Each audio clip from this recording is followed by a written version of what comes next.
Hi, friends and technicians. This is Ajatic Solutions. இந்த parcel வந்து பிஆரில் வந்துருக்குது. ஐஎஸ்பியில் அடிக்கும் போது ட்ராக் கட்டாகி ரெடி ஆகிடுச்சு. இது நம்ம பார்சல் பிரிச்சிடலாமா? ஆம்ஸ் எடுக்க ஆரம்பிக்குது. பாருங்கள், ஃபோன் ஆன் ஆயிடுச்சு. இந்த மாதிரி நீங்கள் சிபிஓ டெல் பண்ணி ஃபோன் ரெடி ஆயிடுச்சுன்னா நம்ம ஷாப் கொரியர் பண்ணுங்க, பெஸ்ட்டாக பண்ணி தருவோம். ப்ரைஸ் ட்ராக் ரெடி பண்ணியாச்சு. ஃபோனை வச்சு பண்ணிடலாமா? 6 ட்ராக் மேலே கிடையாடுச்சு.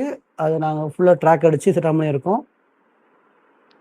இந்த மாதிரி நீங்கள் வேலை பண்ணணும், ஒர்க்கு கற்றுக்கணும் அப்படி இன்ட்ரெஸ்ட் இருந்துச்சுனாக்கா ஸ்க்ரீன் ஷாட் நம்பருக்கு மெசேஜ் பண்ணுங்கள். ஆன்லைன் கிளாஸ், ஆஃப்லைன் கிளாஸ் ரெண்டுமே இருக்குது.